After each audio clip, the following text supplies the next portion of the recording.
say goodbye to the notch, say hi to new colors, and say I'm sorry to your wallet. These are the latest iPhone 15 updates that you should know about. Hi, I'm Arko, and if you want to know about the buzz surrounding the future Apple releases set for September 2023, stick around and subscribe to the channel. The new iPhone 15, 15 Plus, as well as the 15 Pro and Pro Max, which some are calling the 15 Pro Ultra, but I'm predicting that this variant will be introduced only in the 16 lineups, the Ultra version that is, are launching this year, and here's what we know so far. Starting with the design, the biggest changes, as you might have already heard, are the USB-C port and the curved edges. This year, Apple has finally caved under the pressure, especially coming from the EU, the world's second biggest marketplace, and USB-C is coming to iPhones. Shortly, this will be a result of the EU-level push for a single charger across most, if not all, electronic devices by 2024. This will be followed up by an extension of this law pertaining to laptops as well by 2026. The main goal behind this decision is to reduce electronic waste and the negative impact on the environment. But it's also good for us, the consumers, as we will be able to share one charger and one cable across all our devices. It's estimated that consumers will save more than 250 million euros annually on unnecessary charger/cable purchases, whilst such account for about 11,000 tons of e-waste in the EU alone. Now, who is on the losing side of this law, you're asking?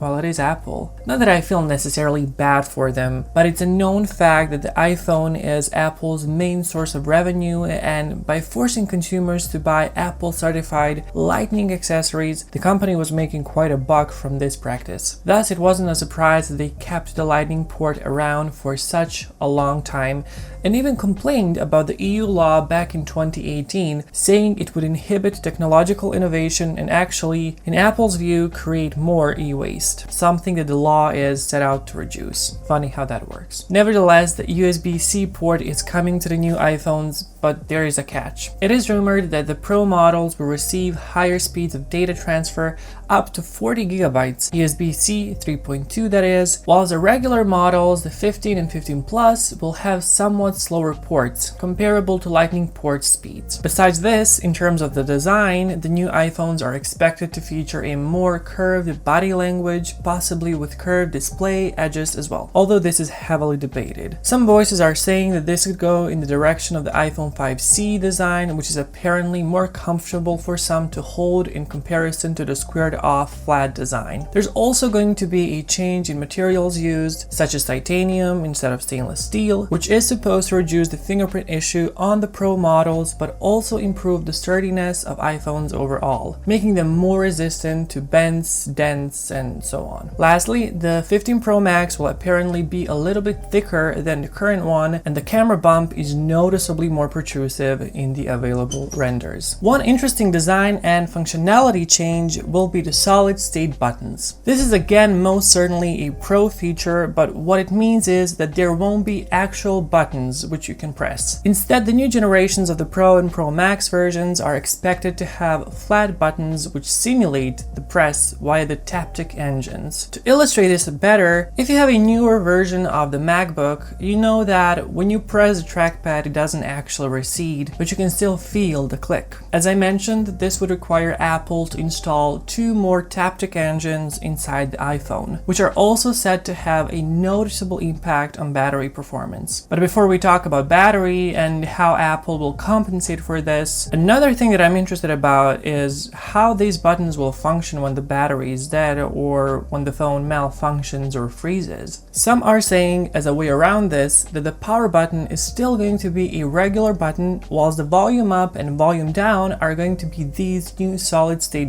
buttons. What do you think so far? Leave your impressions down below. Now, regarding the display, I haven't noticed a lot of talk about vastly different changes in designs or technology in this compartment. It is expected that the 15 Plus and 15 Pro Max models will keep true to their current 6.7-inch OLED displays with somewhat thinner bezels, while the 15 and 15 Pro will measure at 6.1 inches. However, what is new is the introduction of the dynamic island across all models, leaving the notch in the past, although I believe it will make a comeback with the new iPhone SE.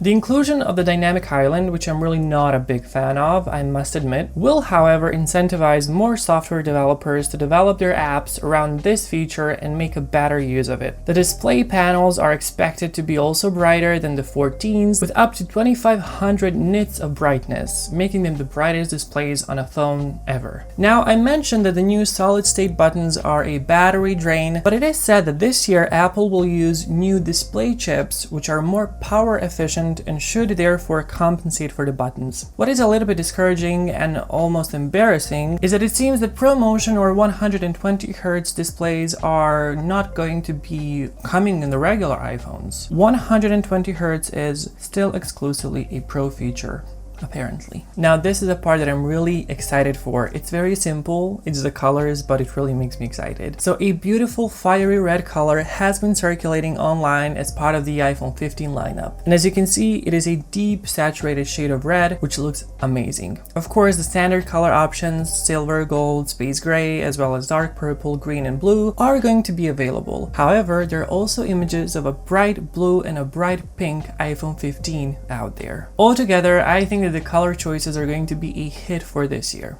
What do you think?